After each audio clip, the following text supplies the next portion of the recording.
Hello friends, welcome to my YouTube channel all in one GK trick.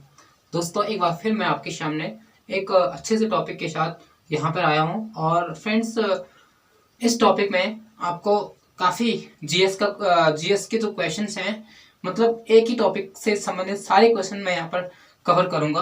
और friends, topic का नाम है सिंधु घाटी सभ्यता। तो फ्रेंड्स, जैसे कि आप सभी लोग जानते हैं, सिंधु घाटी सभ्यता से सभी लोग परिचित होंगे थोड़ी बहुत।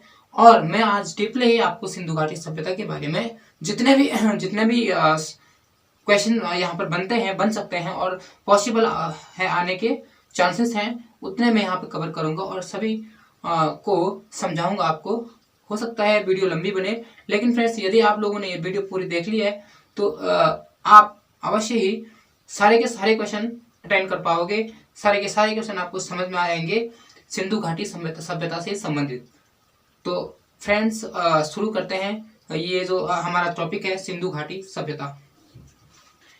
तो दोस्तों, जैसे कि सिंधु घाटी सभ्यता से आप लोग थोड़ी बहुत जानते होंगे इसके बारे में कि यह भारत के एशिया महाद्वीप के दक्षिण पश्चिम क्षेत्र में विकसित थी। एशिया महाद्वीप के दक्षिण पश्चिम क्षेत्र में यह सभ्यता विकसित थी और सबसे प्राचीन सभ्यता और एक अच्छी सुनियोजित नगरीय यहाँ पर सभ्यता विकसित थी, जिसका नाम है सिंधु घाटी सभ्यता। फ्रेंड्स, उस टाइम के जितने भी सभ्यता हुआ करते थे, चाहे वो मेसोपोटामिया हो या अलग अलग देशों में अलग अलग प्रकार की जो सभ्यताएं थी, उन सभ्यताओं में सबसे आगे और सबसे विकसित सभ्यता सिंधु घाटी सभ्यता को माना जाता था। तो ये भारत के एशिया महाद्वीप के दक्षिण पश्चिम भाग में विकसित थी। तो फ्रेंड्स, इसका टाइम पीरियड क्या रहा होगा, तो मैं इसका टाइम पीरियड के बारे में बात करता हूँ। तो फ्रेंड्स, यह है, इसका दो टाइम पीरियड है। पहला है पूर्व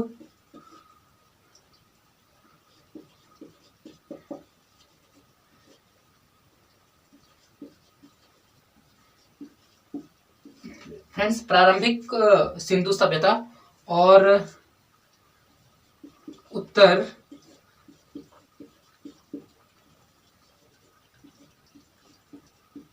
सिंधु सभ्यता। फ्रेंड्स, प्रारंभिक सिंधु सभ्यता का जो टाइम पीरियड था वो था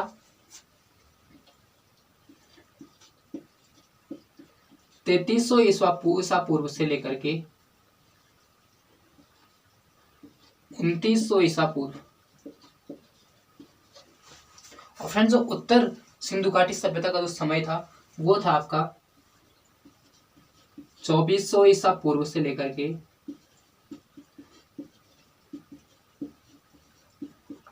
1800 ईसा पूर्व। तो फ्रेंड्स, देख लीजिए, यहाँ पर जो सिंधु घाटी सभ्यता जो थी उसका जो समय था वो था 3300 ईसा पूर्व से लेकर के 2900 ईसा पूर्व और 2400 ईसा पूर्व से लेकर के 1800 ईसा पूर्व, लगभग ये समय पीरियड था इसका। तो फ्रेंड्स, यहाँ पर हम इसके बारे में और आगे जानकारी रखते हैं। तो देखते हैं इसके यहाँ पर सिंधु घाटी सभ्यता में कौन कौन से क्षेत्र विद्यमान थे और वो कहाँ पर थे। फ्रेंड्स, उनकी लोकेशन क्या थी। तो फ्रेंड्स, जैसे कि आप जानते हैं, इस तरीके से यहाँ पर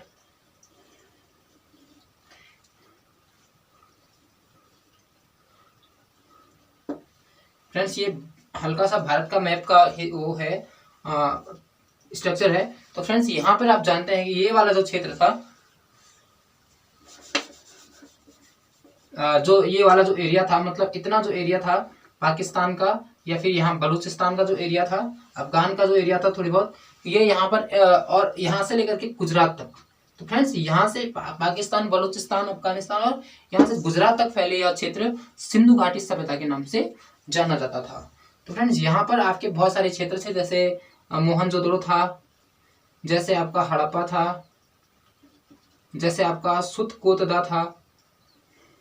इस तरीके से यहाँ गुजरात में भी कुछ क्षेत्र थे, जैसे कि यहाँ पर प्रमुख क्षेत्र था लोथल। तो फ्रेंड्स, यहाँ पर जितने भी जो एरियाज हैं मैं आपको वन बाय वन आपको डीपली बताऊंगा और कहाँ से किस चीज़ के अवशेष मिले हैं इस वीडियो में सभी कवर करूंगा। तो फ्रेंड्स, इसके बाद ये आपको समझ में आया होगा भारत के बिल्कुल पश्चिम में है, यानी हम एशिया महाद्वीप के ही दक्षिण पश्चिम का हिस्सा इसको मानते हैं। और ये आपका कुछ क्षेत्र मैंने आपको यहाँ पे बताया है कि इनका जो। और फ्रेंड्स, इसके बाद हरियाणा और पंजाब में, उत्तर प्रदेश में और जम्मू कश्मीर में भी इसके अवशेष मिलते हैं सिंधु घाटी सभ्यता के। तो फ्रेंड्स सभी को मैं यहाँ पर इस वीडियो में कवर करूंगा, तो देखते रहिए, बने रहिए वीडियो पर। तो दोस्तों यहाँ पे बात करते हैं, पॉइंट वाइज डिस्कस करेंगे सिंधु घाटी सभ्यता को। तो फ्रेंड्स सिंधु घाटी सभ्यता यह सिंधु नदी के किनारे विकसित होने के कारण इसको सिंधु घाटी सभ्यता के नाम से इसको जाना जाता है। यह सिंधु और उसकी सहायक नदियां जो है सतलज, रावी, चिनाब, झेलम वगैरह जो भी हैं इसकी सहायक नदियां, उनके किनारे जो भी नगर बसे हुए थे उन नगरों की जो सभ्यता थी उसको सिंधु घाटी सभ्यता के नाम से जाना जाता है। फ्रेंड्स अगला पॉइंट यहाँ पर बात करेंगे, सिंधु इंडस नदी के किनारे बसने वाली सभ्यता थी। अपने भौगोलिक उच्चारण की भिन्नता के कारण इसे सिंधु कहा जाने लग गया। फ्रेंड्स तो ये सिंधु शब्द बाद में दिया गया और पहले इस नदी का नाम फ्रेंड्स इंडस नदी था। इंडस रिवर इसको कहते थे और इसलिए इस बाद में इसके भौगोलिक उच्चारण की भिन्नता के कारण या बाद में लोगों ने इसको सिंधु कहा किसी भौगोलिक उपनाम देते हुए इसे क्या कहा, सिंधु कहा। तो अब इसका नाम क्या हो गया, सिंधु। लेकिन पहले इसका नाम क्या था, ये इंडस नदी के किनारे विकसित थी, इंडस सिविलाइजेशन कहते हैं। फ्रेंड्स अगला पॉइंट है हड़प्पा पाकिस्तान। ये हड़प्पा जो स्थान है ये पाकिस्तान में है और इसका प्रमुख केंद्र जो है वो हड़प्पा था। मतलब सिंधु घाटी का प्रमुख केंद्र हड़प्पा था।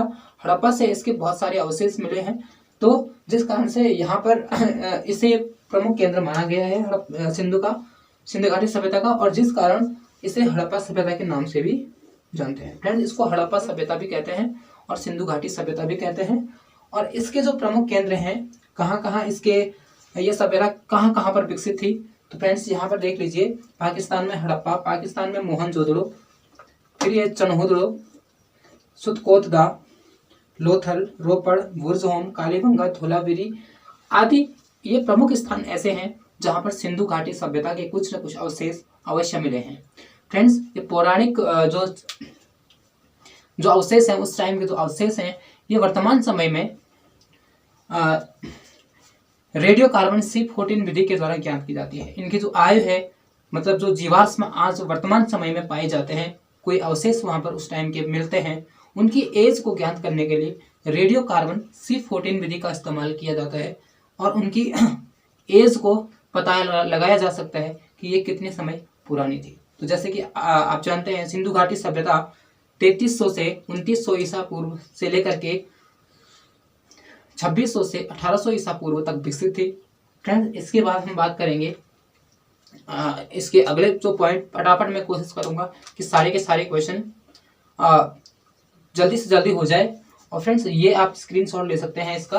तो इसके बाद हम अपना अगला पॉइंट, तो फ्रेंड्स इसी के साथ सिंधु घाटी सभ्यता के बारे में कुछ और बातें यहाँ से आगे मैं आपको डिस्कस करूंगा। तो फ्रेंड्स इसकी जो प्रथम जो खुदाई करने जो प्रारंभ की गई वो ब्रिटिश काल में की गई थी। यानी जब से जो ब्रिटिश सत्ता थी, जब वो भारत में स्थापित थी, तो उस टाइम से ही ये शुरुआत की गई कि इसको खोदा गया, इन स्थानों को खोदा गया और पाया गया कि प्रारंभिक समय में यहाँ पर सिंधु घाटी सभ्यता के अवशेष, सिंधु घाटी सभ्यता विद्यमान थी। और फ्रेंड्स इसी के साथ जो 7वीं शताब्दी में जब पंजाब प्रांत में जब ईंटों के लिए लोगों ने खुदाई करी, उन्हें घर बनाने के लिए ईंटों की जरूरत पड़ी, तो ईंट बनाने के लिए उन्होंने मिट्टी की खुदाई करी। तो वहां पर उन्हें जब खुदाई के बाद उन्हें बनी बनाई ईंटें प्राप्त होती है वहां से। तो ये पंजाब में बनी बनाई ईंटें मिलती है 7वीं शताब्दी में। तो लोग कहते हैं कि भैया ये भगवान का चमत्कार हो गया, हम तो ईंट बनाने के लिए मिट्टी ढूंढ रहे थे लेकिन बनी बनाई ईंटें मिली खुदाई के परिणाम स्वरूप। तो फ्रेंड्स यहाँ पर उन्होंने इसको भगवान का चमत्कार माना और उन ईंटों का प्रयोग फिर घर बनाने के लिए यहाँ पर किया गया। तो हो सकता फ्रेंड्स इस तरीके से खुदाई के परिणाम स्वरूप ही सिंधु घाटी सभ्यता के बारे में पता चला। तो ब्रिटिश काल से ही खुदाई का जो सिलसिला है ये जारी हुआ, लगातार जारी था। और फ्रेंड्स इसमें कुछ लोग सफल भी हुए, लेकिन असफल भी हुए। यहाँ पर सबसे पहले जो सिंधु घाटी सभ्यता को जिसने खोजा वो थे चार्ल्स मैसन। चार्ल्स मैसन ने फ्रेंड्स 1826 ईस्वी में पहली बार इस सभ्यता को खोजा था। चार्ल्स मैसन ने पहली बार 1826 ईस्वी में इस सभ्यता को खोजा था। और फ्रेंड्स लेकिन ये सभ्यता को खोजा तो था, लेकिन ज़्यादा प्रमाण इनको मिले नहीं थे। तो इनका नाम सिंधु घाटी सभ्यता को सबसे पहले किसने खोजा, तो चार्ल्स मैसन ने खोजा था। उसके बाद बात करते हैं कनिंघम ने 1856 में इस सभ्यता के बारे में फिर से सर्वेक्षण किया। तो कनिंघम ये फ्रेंड्स उस टाइम के गवर्नर जनरल हुआ करते थे भारत में। गवर्नर जनरल थे कनिंघम ने 1856 में। तो 1856 में उन्होंने इसको फिर से खोजने का प्रयास किया, सिंधु घाटी सभ्यता के बारे में सर्वेक्षण करने का फिर से प्रयास किया। नेक्स्ट पॉइंट है 1856 में कराची से लाहौर, ये पाकिस्तान का एरिया फ्रेंड्स, और कराची से लाहौर पाकिस्तान में जब रेलवे लाइन का निर्माण हो रहा था उस टाइम पर भारत और पाकिस्तान का विभाजन नहीं था। तो कराची से जब लाहौर में रेलवे लाइन का निर्माण हो रहा था तो उस टाइम पर हड़प्पा कालीन अवशेष की सूचना, उस टाइम पर वहां पर उनको हड़प्पा कालीन कुछ अवशेष मिले और जिसकी सूचना उन्होंने गवर्नमेंट को दी, सरकार को दी। फ्रेंड उसके बाद 1861 में कनिंघम के निर्देशन में भारतीय पुरातत्व सर्वेक्षण विभाग की स्थापना की गई। तो ये कनिंघम, अलेक्जेंडर कनिंघम, वही जो गवर्नर जनरल थे वहां के, तो ब्रिटिश गवर्नर जनरल भारत में, तो इन्होंने सबसे पहले भारत में सर्वेक्षण, भारतीय पुरातात्विक सर्वेक्षण विभाग की स्थापना की। तो ये भी क्वेश्चन पूछा जाता है, भारत में पुरातात्विक सर्वेक्षण विभाग की स्थापना किसने करी थी, तो अलेक्जेंडर कनिंघम ने करी थी 1861 में। फिर उसके बाद जो है 1902 में लॉर्ड कर्जन द्वारा जॉन मार्शल को भारतीय पुरातत्व सर्वेक्षण विभाग का महानिदेशक नियुक्त किया गया है। उसके बाद लॉर्ड कर्जन भी यहाँ पर गवर्नर जनरल रहे और उनके शासनकाल में ही जो उन्होंने जॉन मार्शल को भारतीय पुरातत्व सर्वेक्षण विभाग का महानिदेशक बनाया। फ्रेंड 1902 में इन्होंने महानिदेशक किसको बनाया, तो इन्होंने महानिदेशक बनाया था जॉन मार्शल को। किसने बनाया था, लॉर्ड कर्जन ने बनाया था। इसके बाद पॉइंट वाइज फिर नेक्स्ट पॉइंट को डिस्कस करेंगे। यहाँ पे पहला टॉपिक आर्थिक जीवन। तो यहाँ के आर्थिक जीवन की बात करते हैं तो अर्थव्यवस्था किस प्रकार थी, किस प्रकार के कृषि कार्य किए जाते थे, पशुपालन किया जाता था। तो देखो फ्रेंड्स, पहला यहाँ पर टॉपिक है सिंधु सभ्यता कृषि प्रधान थी, किंतु यहाँ व्यापार एवं पशुपालन भी प्रचलित था।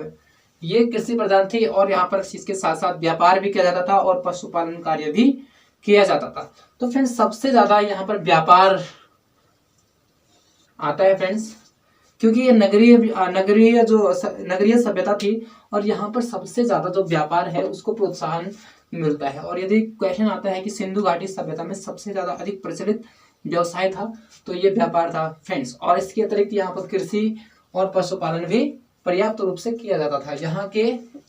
यहाँ के निवासियों ने सर्वप्रथम कपास की खेती की। तो सबसे पहले जो कपास की खेती है फ्रेंड्स, कपास की खेती वो सिंधु घाटी सभ्यता से ही विकसित हुई। कपास की खेती, इसलिए यूनानियों ने कपास का नाम सिंडन रख दिया और जिसका अर्थ होता है सैंधववासियों की उपज। तो फ्रेंड्स आपके जो यूनानी लोग हैं उन लोगों ने यहाँ इसको कपास को सिंडन नाम रख दिया, यानी कपास को सिंडन कहा उन लोगों ने। और सिंडन का मतलब होता है सैंधववासियों की उपज, यानी सिंधु घाटी सभ्यता के लोगों की प्रमुख उपज। तो प्रमुख उपज सिंधु घाटी सैंधववासियों की उपज कौन सी थी फ्रेंड्स, उसका क्या नाम है, कपास। तो सबसे पहले जो कपास का उत्पादन है किस टाइम से प्रसिद्ध है, तो सिंधु घाटी सभ्यता से ही कपास का उत्पादन होने लगा है। थर्ड, ये लोग आवश्यकता से अधिक अनाज का उत्पादन करते थे और यहाँ प्रमुख बंदरगाह लोथल था। तो फ्रेंड्स आवश्यकता से भी अधिक उत्पादन करते थे, फसलोत्पादन आवश्यकता से भी ज्यादा करते थे किसी भी चीज का। तो यहाँ पर प्रमुख बंदरगाह जो था व्यापार करने के लिए वो था यहाँ पर लोथल प्रमुख बंदरगाह था, जो कहाँ पर स्थित है, गुजरात में स्थित है फ्रेंड्स। मैंने आपको बताया कि पाकिस्तान से लेकर के दक्षिण वाला जो भाग गुजरात वाला एरिया है वहां पर प्रमुख बंदरगाह क्या है, लोथल है, जो व्यापारिक केंद्र था, प्रमुख व्यापारिक केंद्र था जहां से व्यापार होता था। अगला पॉइंट, सिंधु घाटी के लोग गेहूं, जौ, राई, मटर, चना। फ्रेंड्स गेहूं, जौ, राई, मटर, ज्वार आदि अनाज यहाँ पर इस टाइम पर बोते थे, लेकिन इनको चावल के बारे में पता नहीं था फ्रेंड्स।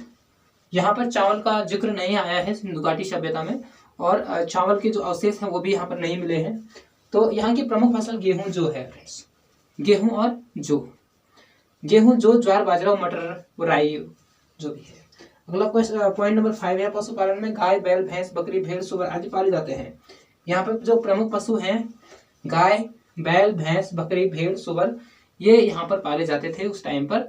तो फ्रेंड्स ये आपके प्रमुख क्वेश्चन है, टॉपिक है, इसको स्क्रीनशॉट ले सकते हैं आप लोग। तो इसका ध्यान रखना, सबसे पहले व्यापार जो है सबसे ज्यादा यहाँ पर किया जाता था, और क्वेश्चन में आएगा तो व्यापार ही टिक करना है। और अगला है, यहाँ के निवासियों ने सर्वप्रथम कपास की खेती, तो कपास की खेती का जिक्र भी यहाँ पर हुआ था फ्रेंड्स। इसके बाद अगले चलते हैं अगले टॉपिक की ओर। तो फ्रेंड्स यहाँ पे बात करते हैं यहाँ की जो फिर से जो आर्थिक व्यवस्था थी और व्यापार वगैरह था। तो यहाँ पर जो हड़प्पा में के लोग थे वो तांबा खेतड़ी से और बलूचिस्तान से तथा सोना कर्नाटक और अफगानिस्तान से। देखो तांबा जो है वो खेतड़ी से और बलूचिस्तान से मिलता है फ्रेंड्स। खेतड़ी कहाँ पर है? ये एक क्षेत्र है राजस्थान में, और खेतड़ी परियोजना वहां पर वर्तमान समय में प्रचलित है और जो तांबे के उत्पादन से संबंधित है। तो ये क्वेश्चन आप सिंधु घाटी सभ्यता से लगाओ, या फिर वैसे भी ये क्वेश्चन आ सकता है कि खेतड़ी परियोजना किसके उत्पादन के लिए प्रसिद्ध है? तो खेतड़ी परियोजना तांबे के उत्पादन के लिए प्रसिद्ध है। ये तो परियोजना आज की है, लेकिन इस टाइम पर भी खेतड़ी वाले स्थान पर सोना जो चांदी था, जो तांबा था, वो यहाँ पर पर्याप्त रूप से मिलता था उस टाइम पर, और वो यहीं से इसको प्राप्त करते थे। तो हड़प्पा के लोग या सिंधु घाटी सभ्यता के लोग जो तांबा था वो खेतड़ी से और बलूचिस्तान से प्राप्त करते थे, और इनको सोना जो है वो कर्नाटक से और अफगानिस्तान से प्राप्त होती थी फ्रेंड्स। सोना अफगानिस्तान और कर्नाटक। फ्रेंड्स कर्नाटक में सोने की भारत में सबसे बड़ी खान है, और जिसका नाम क्या है फ्रेंड्स? अगर पता हो तो मैं आपको बता दूं, कर्नाटक में जो भारत में सबसे बड़ी खान है सोने की, तो उसका नाम है कोलार। कोलार खान भारत में कहाँ पर स्थित है? कर्नाटक में। अभी भी यहाँ पर सोने का उत्पादन होता है, और पहले से ही सिंधु घाटी सभ्यता में से ही इसको खोजा गया था। उसके बाद अत्यधिक कांसे के प्रयोग के कारण इसे कांस्य सभ्यता। फ्रेंड्स यहाँ पर कांसे के बर्तन, कांसे के बहुत सारी वस्तुएं, औजार, उपकरण जो भी है कांसे के बनाए जाते थे फ्रेंड्स, और इसलिए इस सभ्यता को कांस्य सभ्यता कहा जाता था। कांस्य युगीन, यहाँ पर कांसा जो था उस युग में काफी प्रचलित था, काफी ज्यादा कांसे का उत्पादन होता था, मतलब कांसा जो था उसका खनन काफी होता था। तो फ्रेंड्स यहाँ पर इसे कांस्य सभ्यता के नाम से इसको जाना जाता है फ्रेंड्स। तो ये सभ्यता सिंधु घाटी सभ्यता कौन सी थी?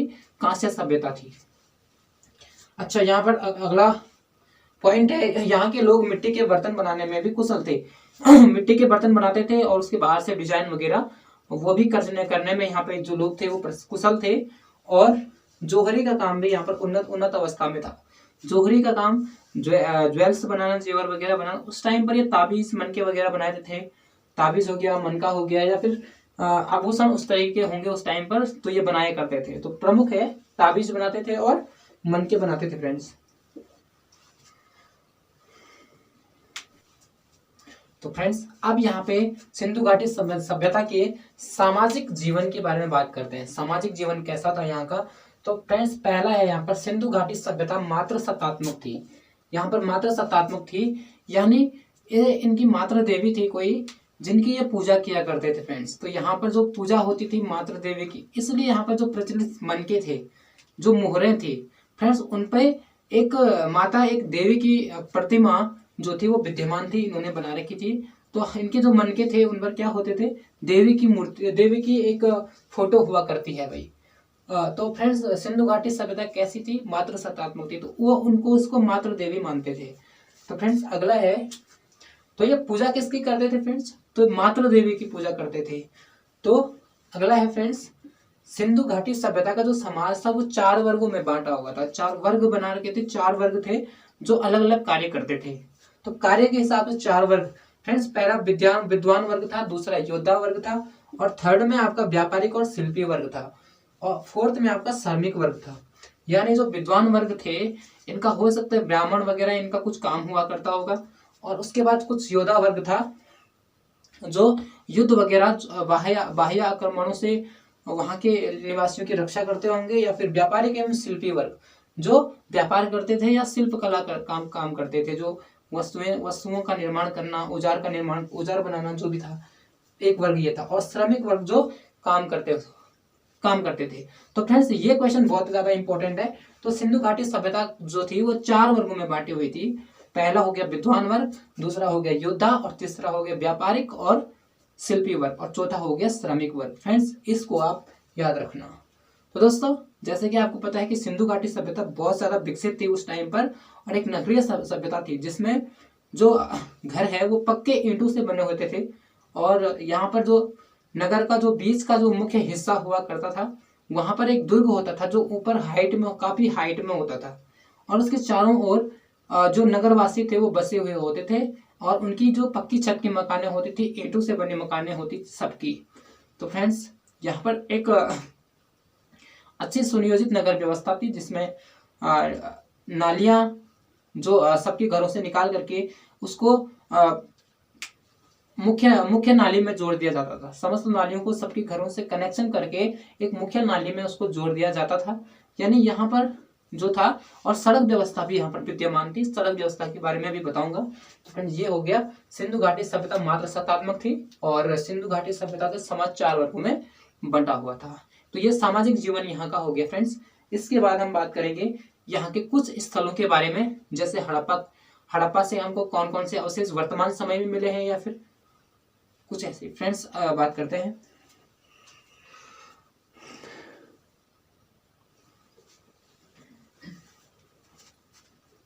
तो फ्रेंड्स, सबसे पहले बात करते हैं हड़प्पा सभ्यता की। तो हड़प्पा सभ्यता, जो हड़प्पा नामक स्थान था पाकिस्तान वाले क्षेत्र में। अब बात करते हैं हड़प्पा अलग अलग क्षेत्रों की, जहां जहां पर कुछ अवशेष मिले हैं। तो पहला स्थान है, मुख्य स्थान है हड़प्पा, और जहां से जिसकी खोज 1921 में दयाराम साहनी ने करी थी। यानी दयाराम साहनी ने सबसे पहले 1921 में हड़प्पा सभ्यता की खोज की, यहाँ पे खनन कार्य किया। अब यहाँ से कुछ अवशेष मिले हैं, कुछ वस्तुओं के निक्षेप मिले हैं। जो है पहला श्रमिक आवास यहाँ पे मिला हुआ है, अन्नागार यानी अनाज रखने का कोठार जिसको कहते थे, बर्तन जो कोई कमरा, उसको कोठार कहा जाता था। अन्नागार यहाँ पे मिला हुआ है, और लकड़ी का ताबूत, इसमें शव को रखा जाता था। शव रखने के लिए इन्होंने लकड़ी से एक बॉक्स बनाया हुआ था, तो इसको लकड़ी का ताबूत कहा गया है। और उसके बाद चौथे नंबर पे यहाँ पे मिला है RH-37 कब्रिस्तान, मतलब 37 शब्दाग्रह कब्रिस्तान कितने मिले हैं? 37 कब्रिस्तान मिले हैं, जिसको RH-37 कब्रिस्तान कहा जाता है। तो फ्रेंड्स, यहाँ पे जो अन्नागार था, ये दूसरे नंबर का सबसे बड़ा अन्नागार था इस सभ्यता का। पहले नंबर में मोहनजोदड़ो में सबसे बड़ा अन्नागार मिला हुआ है, इसको हम यहाँ पे बात करते हैं। इसके बाद मोहनजोदड़ो फ्रेंड्स, तो यहाँ से इसकी खोज 1921 में राखलदास बनर्जी ने की थी। 1922 में किसने की थी? राखलदास बनर्जी ने। तो राखलदास बनर्जी ने इसकी खोज करी थी। और यहाँ पे जो अवशेष थे फ्रेंड्स, वो पहला तो पुरोहित आवास मिलता था। पुरोहितों का रहने के लिए जो आवास था, ये इनकी खोज यहाँ पर हुई। और अन्नागार, यहाँ भी विशाल अन्नागार मिले, मतलब अन्नागार अन्न रखने का, यानी अनाज रखने का भंडार गृह यहाँ पर मिला। और विशाल स्नानागार, फ्रेंड्स, विशाल स्नानागार बहुत बार पूछा जाता है कि विशाल स्नानागार क्या, कहाँ पर, किस स्थान पर मिला है सिंधु घाटी सभ्यता में? तो ये मिला है मोहनजोदड़ो में, ये पाकिस्तान में ही पड़ता है फ्रेंड्स। यहाँ पर घर में कुआं, घरों में कुआं हुआ करता था सबके, तो सबके घरों में कुआं यहाँ पर मिला हुआ है। और आदि शिव, यानी शिव की एक प्रतिमा यहाँ पर मिली थी। और कांसे से बनी नर्तकी की प्रतिमा, तो एक नर्तकी की जो डांस करती हुई नर्तकी है, उसकी कांसे से बनी एक मूर्ति मिली थी। और सबसे चौड़ी सड़क का निक्षेप यहाँ पर मिला है। तो फ्रेंड्स, इतने यहाँ पर अवशेष मिलते हैं मोहनजोदड़ो से। तो आप याद रख लीजिए, पुरोहित आवास, अन्नागार, विशाल स्नानागार, घर में कुआं, आदि शिव, कांसे से बनी नर्तकी की प्रतिमा, सबसे चौड़ी सड़क। अब मैं आपको फ्रेंड्स इसके बारे में बता दूं, जो विशाल स्नानागार है, कभी कभी इसकी चौड़ाई पूछ सकता है।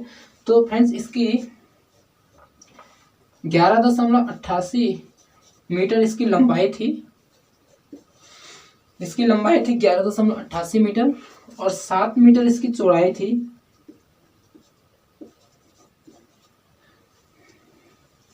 फ्रेंड्स, 7.01 मीटर इसकी चौड़ाई थी, और 2.43 मीटर इसकी गहराई थी फ्रेंड्स। तो देख लीजिए ये विशाल विशाल स्नानागार मिलता है। और ये स्नानागार जो था एक वहां पे स्नानागार के बगल में एक कुआं था, जहाँ पे इसका जो पानी था वो बाद में छोड़ दिया जाता था। जो वेस्ट पानी है बाद में उसको वहां पर छोड़ दिया जाता था। और ये हो गया 11.88 मीटर इसकी क्या थी लंबाई थी, 7 मीटर इसकी चौड़ाई थी और 2 मीटर 43 सेंटीमीटर इसकी क्या थी गहराई थी। इसके बाद हम बात करते हैं फ्रेंड्स, यहाँ पर इतना काफी है। और जो अन्नागार है यहाँ का, ये यहाँ का जो अन्नागार है ये इस सभ्यता का, सिंधु सभ्यता का सबसे बड़ा जो अन्नागार है वो मोहनजोदड़ो से मिला हुआ है। तो सबसे बड़ा अन्नागार यहाँ पर मिलता है फ्रेंड्स। तो फ्रेंड्स अब बात करते हैं चनहुदड़ो की। तो चनहुदड़ो जो है उसकी जो खुदाई थी गोपाल मजूमदार ने की थी। और ये कहाँ पर स्थित है ये स्थल? तो ये स्थल पाकिस्तान में स्थित है फ्रेंड्स, पाकिस्तान में। और चनहुदड़ो जो है ये भी इस सभ्यता का एक प्रमुख स्थल था।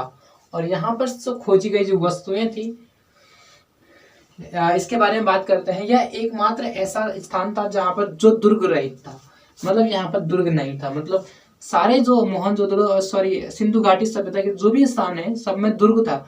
सब स्थानों में बीच में सेंटर में केंद्र भाग में क्या होता था? दुर्ग होता था। बड़े ऊंचाई वाले स्थान, बड़े ऊंचे हिस्से में यानी बीच वाले, और केंद्र में दुर्ग होता था और सतह पर सारे जो पक्की ईंटों से बने लोगों के घर होते थे, आम आदमियों के।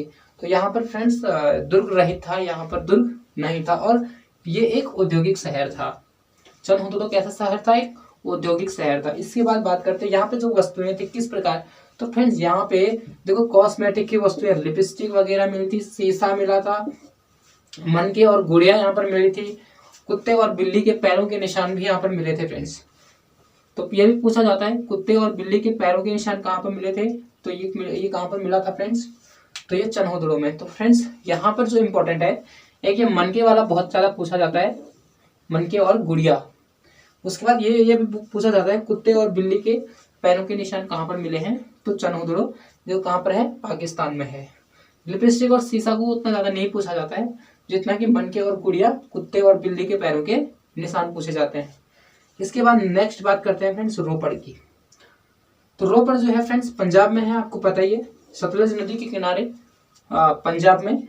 इसकी जो खुदाई है सर्वप्रथम यज्ञदत्त शर्मा ने की थी। और यहाँ पे जो वस्तुएं मिली हैं वो मानव के साथ कुत्ते को दफनाने की प्रोसेस, यहाँ पर जो प्रमाण है वो यहाँ पर मिली है। मानव के साथ कुत्ते को यहाँ पर दफनाया जाता था, उसके अवशेष यहाँ पर मिले हैं। तो फ्रेंड्स इसके बाद बात करते हैं जो मानव के साथ कुत्ते को दफनाया जाता था। इससे पहले ये नवपाषाण काल में भी ये प्रथा प्रचलित थी और उसके अवशेष बुर्जहोम में मिले थे। बुर्जहोम कश्मीर में पड़ता फ्रेंड्स। मतलब सिंधु घाटी सभ्यता से पहले की बात, जो नवपाषाण था उस टाइम पर भी बुर्जहोम में क्या मिले थे? इंसान के साथ कुत्ते को भी दफनाया जाता था कब्र में। तो सिंधु घाटी सभ्यता अगर पूछा जाए तो सिंधु घाटी सभ्यता में मानव के साथ कुत्ते को दफनाने की प्रोसेस, जो कब्रें हैं दफनाए जाने का जो प्रमाण है वो कहाँ पर मिला है? तो ये फ्रेंड्स रोपड़ में मिला है, पंजाब में रोपड़ में। सिंधु घाटी सभ्यता का पूछा जाए, अगर नवपाषाण का काल का पूछा जाए तो बुर्जहोम आप आंसर कर सकते हैं। और यदि सिंधु घाटी सभ्यता का पूछा जाएगा तो आप रोपड़ करेंगे फ्रेंड्स। तो रोपड़ में मिला था मानव के साथ कुत्ते को दफनाने के प्रमाण। इसके बाद हम अगले स्थल की ओर जाते हैं, अगले स्थल की ओर बात करते हैं। तो फ्रेंड्स आप बात करते हैं अगला स्थान कालीबंगा। कालीबंगा जो है वो राजस्थान में पड़ता है और इसकी जो सर्वप्रथम खुदाई है बीके थापड़ और बीबी लाल ने की थी। और फ्रेंड्स कालीबंगा का मतलब होता है काली मिट्टी की चूड़ियाँ। इसका जो अर्थ होता है वो ये है काली मिट्टी की चूड़ी। तो कालीबंगा का मतलब क्या होता है? काली मिट्टी की चूड़ी। इसके बाद फ्रेंड्स वस्तुएं जो यहाँ पर मिली हैं वो एक तो यहाँ पर जो प्रमाण मिला है हल से जुते हुए खेत, हल से जुते हुए खेतों का जो प्रमाण है यहाँ पर मिला हुआ है। अलंकृत ईंटों पर डिजाइन की हुई, ईंटों को सजाया गया, इस तरीके से यहाँ पर ये मिला है। हवन कुंड मिला हुआ है यहाँ पर हवन करने के लिए। और यहाँ पर चूड़ियों के अवशेष मिले हैं। तो फ्रेंड्स ये कौन सा क्षेत्र है? तो ये कालीबंगा है जो राजस्थान में पड़ता है। कालीबंगा का मतलब क्या होता है? काली मिट्टी की चूड़ियाँ। और इसी के साथ साथ यहाँ पे जो वस्तुएं हैं,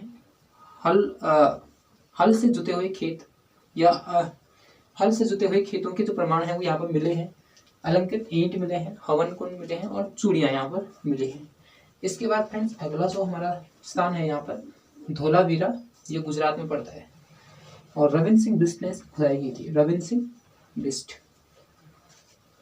यहाँ पर सिर्फ एक ही प्रमाण मिला है और वो आपका था स्टेडियम। मतलब देख लो उस टाइम पर भी क्या होता था? स्टेडियम होता था, मतलब खेलने के लिए स्टेडियम था। और स्टेडियम का जो था, जो स्टेडियम कहाँ पर मिला? गुजरात में धोलावीरा में। अच्छा, उसके बाद फ्रेंड्स सुतकोतदा, अगला जो स्थान है सुतकोतदा, ये भी गुजरात में ही पड़ता है और जगपति जोशी ने इसकी खुदाई की थी और इन्होंने खोजा था इसको पहले, जगपति जोशी ने।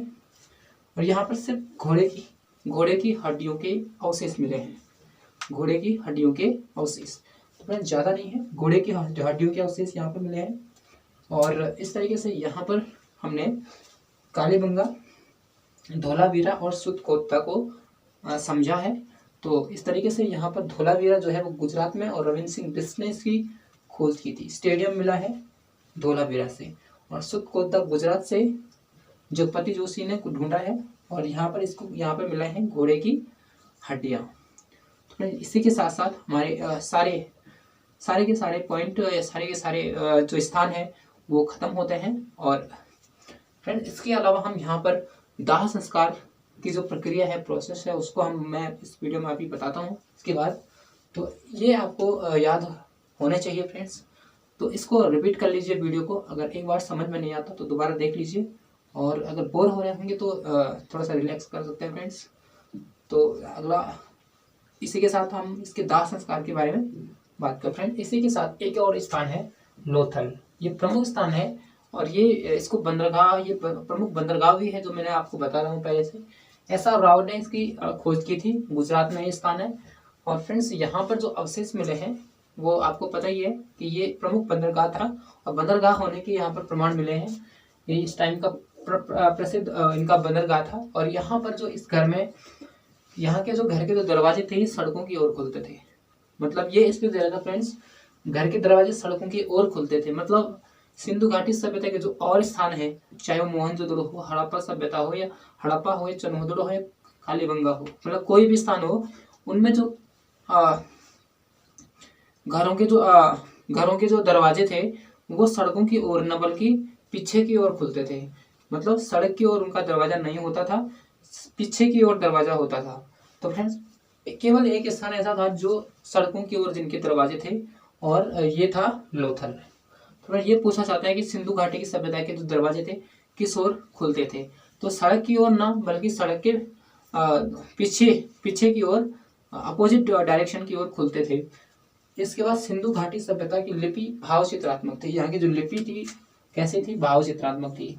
और फ्रेंड्स जो दाएं से बाएं लिखी जाती थी, लिपि कैसे लिखी जाती थी? दाएं से बाएं। जैसे कि आपको पता है फारसी और खरोष्टी जो लिपि है वो भी दाएं से बाएं की ओर लिखी जाती है। और इसके अलावा जो देवनागरी है या फिर ब्राह्मी लिपि है, या ये लिपि जो है बाएं से दाएं की ओर लिखी जाती है, उल्टी लिखा जाती है फ्रेंड्स, ये वाली दाएं से बाएं। तो यहाँ की जो लिपि थी वो दाएं से बाएं की ओर लिखी जाती थी, और जैसे कि खरोष्टी और फारसी लिखी जाती है दाएं से बाएं, यानी उल्टी डायरेक्शन में। तो फ्रेंड्स ये हुआ आपका सिंधु घाटी सभ्यता। और इसके बाद हम अब बात करेंगे इसके समाधान प्रोसेस की। तो फ्रेंड्स यहाँ पे हम बात करते हैं समाधान प्रोसेस यहाँ पे किस प्रकार की थी, मतलब शवों को किस प्रकार से यहाँ पर दफनाया जाता था। तो फ्रेंड्स या दफनाया जाता था या जलाया जाता था, क्या प्रोसेस थी? तो ये 3 प्रोसेस में यहाँ पर पाई गई है फ्रेंड्स। 3 तरह के समाधान यहाँ पर मिले हैं। तो यहाँ पर पहला है पूर्ण समाधान। तो इसमें फ्रेंड्स क्या होता था? कब्रों में दफनाया जाता था,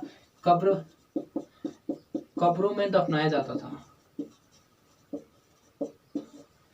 कब्रों में दफनाया जाता था फ्रेंड्स, व्यक्ति को कब्रों में दफनाया जाता था। ये आपका पूर्ण समाधान हो गया। और आंशिक समाधान इसके अंतर्गत क्या था? इसको जो शव था उसको जंगल में फेंक दिया जाता था। शवों को जंगल में फेंक दिया जाता था, और जब तक कि वो उनको जो जानवर हैं या जो पक्षियां हैं वो उनको क्या कर देते थे, उनके जो उनका जो मांस है शरीर का, वो जब खा लेते थे जानवर वगैरह, तो उसके बाद उस हड्डी शेष बची हुई हड्डियों को कब्रों में दफनाया जाता था। तो आंशिक समाधान में क्या है, शेष बची हुई हड्डियों को समाधान में दफनाया जाता था। और सबसे पहले शव को कहाँ, जंगल में जो पक्षियां हैं, जो जानवर हैं, उनको खाने के लिए छोड़ दिया जाता है। और जब शेष बचते जो हड्डियां, तो उनको दफनाया जाता था। उसके बाद थर्ड है दाह संस्कार। फ्रेंड्स, यहाँ पर दाह संस्कार के अंतर्गत जलाने के अवशेष मिले हैं। यहाँ पर क्या है, जलाने की प्रोसेस मिली है, इनको जलाया जाता था फ्रेंड्स। तो यहाँ पर तीन प्रकार की समाधान प्रणालियां विकसित थी। पहला है पूर्ण समाधान, दूसरा है आंशिक समाधान, और थर्ड है दाह संस्कार। अब बात करते हैं, ये लास्ट पॉइंट रहेगा हमारे इस वीडियो का, और इसमें बात करते हैं इसके पतन के क्या कारण थे, तो इसका अंत कैसे होगा। सिंधु घाटी सभ्यता उसके बाद विकसित क्यों नहीं रही होगी, यानी 1800 ईस्वी पूर्व के बाद या विकसित क्यों नहीं रही होगी। तो उसके प्रमुख कारण थे, जैसे जैसे लोगों का जो विद्वान थे उनका एक मत नहीं है इसके पतन के प्रमुख कारणों की ओर। मतलब ये कहा नहीं जा सकता है कि किसी एक कारण से सिंधु घाटी सभ्यता का पतन हुआ, क्योंकि ये किसी विद्वान ने अभी फिक्स नहीं कर रखा है, या हुआ पता नहीं, इसका अभी प्रमाण नहीं मिला है। क्योंकि वहां पर सिंधु घाटी सभ्यता में पतन के अनेक कारण हो सकते हैं। जैसे फ्रेंड्स, यहाँ पर आक्रमण भी हो सकता है, जलवायु परिवर्तन होना, जलवायु परिवर्तन के बाद परिणाम स्वरूप यहाँ की सभ्यता नष्ट हो गई, या बाढ़ आने के कारण यहाँ की सभ्यता नष्ट हो गई, या फिर महामारी, या फिर आर्थिक कारण। तो फ्रेंड्स, ये लगाओ, अगर सिंधु घाटी सभ्यता में सिंधु नदी के किनारे बसे हुए क्षेत्रों को हम सिंधु घाटी सभ्यता कहते हैं, लेकिन उस टाइम पर सिंधु घाटी में बाढ़ आना स्वाभाविक था, सिंधु नदी में बाढ़ आना स्वाभाविक था, लेकिन फिर भी बाढ़ के द्वारा समस्त जो सिंधु घाटी जो सभ्यता थी, पूर्ण सभ्यता वो तो अलग अलग क्षेत्र में फैली हुई थी। तो उससे कहा नहीं जा सकता है कि बाढ़ आने से संपूर्ण सभ्यता नष्ट हुई होगी, क्योंकि अगर बाढ़ आएगी तो हो सकता है तटवर्ती क्षेत्र नष्ट हो, लेकिन संपूर्ण सभ्यता का नष्ट होना नामुमकिन है। तो बाढ़ को भी इसका कारण माना जाता है, लेकिन फिक्स नहीं है फ्रेंड्स। और इसके बाद कुछ आक्रमण को मानते हैं फ्रेंड्स। इसके तत्पश्चात आर्यों का यहाँ पर आक्रमण हुआ, जो भारतीय आर्य हैं, इन लोगों ने यहाँ पर आक्रमण किया था, और इस आक्रमण के परिणाम स्वरूप हो सकता है सिंधु घाटी सभ्यता का अंत हुआ हो। Friends, Mortimer wheeler